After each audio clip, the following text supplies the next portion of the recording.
12 दिसंबर 2001 की सुबह मैं इस दरख्त तले खड़ा था जिस पर कपड़ा बांधकर मैं खुदकुशी करने वाला था। मेरे पास खुदकुशी के लिए रस्सी और जहर खरीदने के लिए भी पैसे नहीं थे। अपनी बीवी का पुराना दुपट्टा अपनी कमीज तले छुपाकर मैं घर से निकला था। मेरी 7 बेटियां सोच रही थीं कि मैं कोई मजदूरी ढूंढने घर से बाहर जा रहा हूं और वापसी पर उनके लिए खाना लाऊंगा। मैं उन्हें ऐसे देख रहा था कि जैसे वो मैं उस शाम के बाद फिर कभी उन्हें नहीं देख सकूंगा। कोई नहीं जानता था कि मैं और मेरे घर वाले पिछले 2 दिन से भूखे हैं। मांगने की आदत मुझे कभी नहीं रही थी। मेरे पास आखिरी ऑप्शन खुदकुशी था। मैंने बहुत पढ़ा था खुदकुशी हराम है, मायूसी कुफ्र है, लेकिन उस सुबह मुझे कुछ भी गलत नहीं लग रहा था। किसी ज़माने में मैं भी खुदकुशी करने वाले को बुरा भला कहा करता था और उनको भी बड़े बड़े लेक्चर दिया करता था। लेकिन इस मकाम पर मैं समझ गया था कि भूखे पेट कोई लेक्चर, कोई फ़लसफ़ा असर नहीं करता। दुनिया की हर ख्वाहिश रोटी के बाद जन्म लेती है। जब तक रोटी नहीं होती तब तक इंसान सिर्फ भूख के बारे में ही सोचता है। ना तो मैं अपनी बेटियों की आंखों में भूख की बेबसी देख सकता था और ना मैं इतना बहादुर था कि किसी मुसन्निफ की कामयाबी वाली किताबें पढ़कर अपना वक्त बर्बाद करता। किताबी अफसानवी बातों में और हकीकत में बहुत फ़र्क होता है। फ़लसफ़े लिखने वालों ने शायद भूखे पेट कोई फ़लसफ़ा नहीं लिखा होगा और ना ही उन्होंने अपनी बेटियों की आंखों में रोटी को देखकर पैदा होने वाली चमक देखी होगी। लोगों के लिए बहुत आसान होता है मशवरे देना और आपको समझाना कि क्या सही है और क्या गलत। हो सकता है कि वो सही हो, लेकिन खाली पेट कुछ समझ नहीं आता। मजदूरी ना होना, घर का राशन, बिजली के बिल, गैस का बिल, भूख, कपड़े, बेटियों का जहेज, उनकी शादी, उनके भूख से लिपटे चेहरे, सारी जिंदगी लोगों को देखकर तरसते हुए गुजारना, ये सब नहीं होने वाला था मुझसे। मुझे जिंदगी से मौत बेहतर लगने लगी। मरना मुश्किल होता है, कोई खुशी से खुदकुशी नहीं करता, लेकिन जिनका जीना मरने से ज़्यादा मुश्किल हो उनका क्या।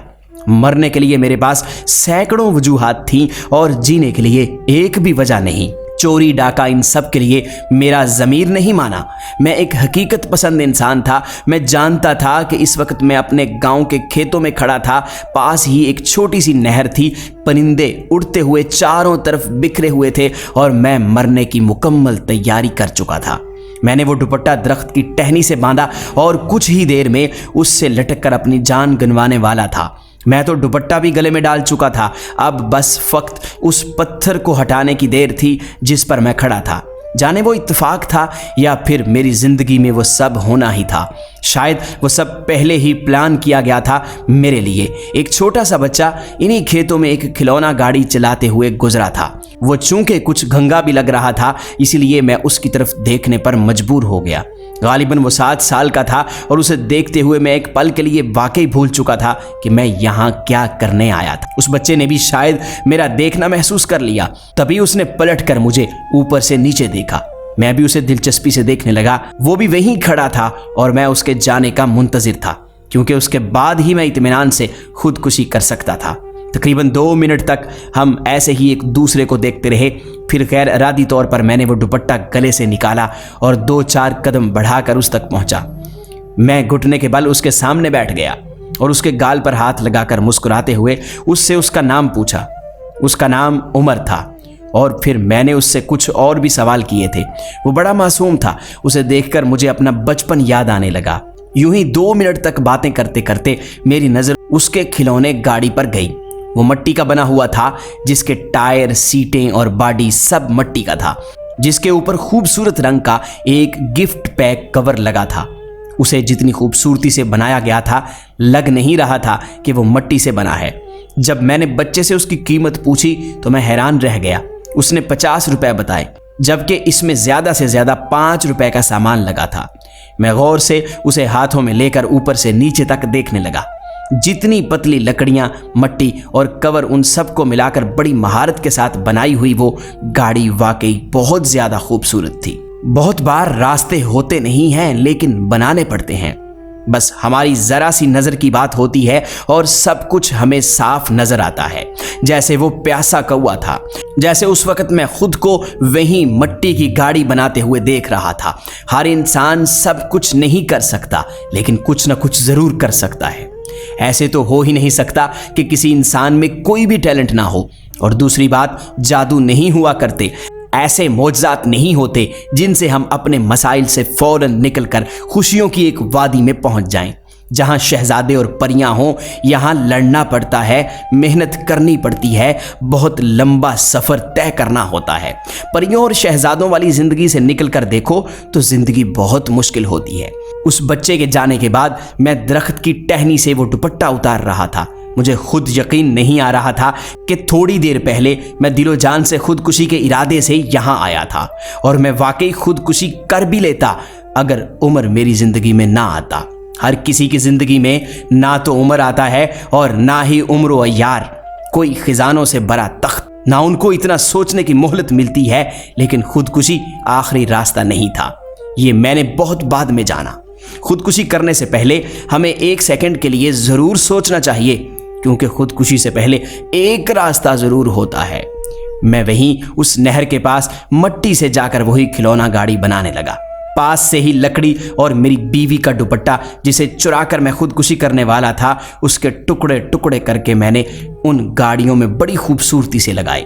मैं इतना ज़हीन तो नहीं था कि एक बार देख लेने पर वो सब बनाना सीख जाता, लेकिन उस वक्त हालात और मकाम ऐसा था कि मैं सिर्फ एक बार देख लेने के बाद ना सिर्फ उस जैसा बल्कि उससे भी अच्छी खिलौना गाड़ी बना चुका था। मैंने उस सुबह 12 गाड़ियां बनाई और उनको सूखने के लिए धूप पर रख दिया। तकरीबन शाम के वक्त मैं उस जगह से वापस अपने गांव की तरफ निकला था जहां मैं खुदकुशी के लिए आया था।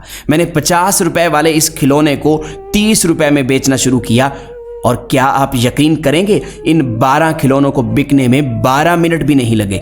वो मेरी कामयाबी थी। शाम को 360 रुपए से मैं रोटी खरीद कर घर वापस गया था, जहां मेरे सब बच्चे दरवाजे को देख रहे थे और मुझे देखकर वो भागते हुए मेरे पास आए।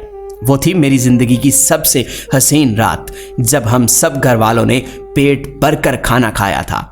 अगली सुबह एक बार फिर मैंने वहीं उस नहर के पास जाकर मट्टी के खिलौने बनाने शुरू किए। 100 खिलौनों को बिकने में 100 मिनट नहीं लगे। मैं जानता हूं कि किस्मत हर किसी पर इतना मेहरबान नहीं होती, और ना ही सबको इतनी जल्दी रास्ते मिल जाते हैं। किसी को बहुत वक्त लग जाता है, कोई लम्हों में मंजिल पा लेता है। उस शाम रोटी खरीदने के बाद भी मेरे पास 800 रुपए बाकी थे। मैंने खिलौनों की नई इकसाम बनाना शुरू की जो किसी के जहन में भी ना थे। काम की वजह से मेरे हाथ मजबूत हो चुके थे। लोगों ने मुझे कॉपी करना शुरू किया था। मेरी जिंदगी में खुशियां बारिश की तरह बरसने लगीं। मैंने काम में इजाफा और तब्दीलियां शुरू की, और आज तकरीबन 17 साल बाद मैं अपने शहर का सबसे बड़ा बिजनेसमैन हूं। मेरा बैंक बैलेंस इतना है कि आप लोगों की सोच भी खत्म हो जाएगी। मेरे 2 ज़ाती होटल्स हैं मुख्तलिफ शहरों में, मेरे 17 कॉलेज हैं और 2 पेट्रोल पंप। मेरी मुख्तलिफ फैक्ट्रियों में इस वक्त तकरीबन 40,000 मुलाजिम काम कर रहे हैं। कल तक जो लोग मुझे देखकर मुंह दूसरी तरफ करते थे, आज वो मेरे कदमों में सर झुकाने को तैयार खड़े हैं। कामयाबी यही होती है। आज सोचता हूं कि अगर उस सुबह मैंने उस दरख्त से लटक कर खुदकुशी कर ली होती तो क्या होता। अगर उस लम्हे उमर ना आता तो आज मैं ये डायरी ना लिख रहा होता। मुझे अपनी ज़िंदगी का वो दिन कभी नहीं भूलता जब 2 दिन का भूखा मैं खुदकुशी के लिए अपनी बीवी का दुपट्टा लेकर गया था। मैं आज भी तकरीबन हर दूसरे महीने जाता हूँ उसी दरख्त के नीचे, उसी नहर के पास, और गांव वाले मुझे देखकर सोचते हैं कि मैं इस दरख्त तले बैठकर क्या करता हूँ। आज मुझे देखकर कोई सोच भी नहीं सकता 2001 में भूख की वजह से ज़िंदगी से मायूस होकर मैं खुदकुशी करने दरख्त तले खड़ा था, और आज 2018 में इतने बड़े शहर में मेरे टॉप का कोई बिजनेसमैन नहीं है। मोहतरम नाजरीन, हमारी ये मोटिवेशनल स्टोरी आपको कैसी लगी कमेंट सेक्शन में अपनी राय ज़रूर दीजिए, और अगर आपको हमारी वीडियोज़ अच्छी लगती हैं तो इनको शेयर ज़रूर कीजिए।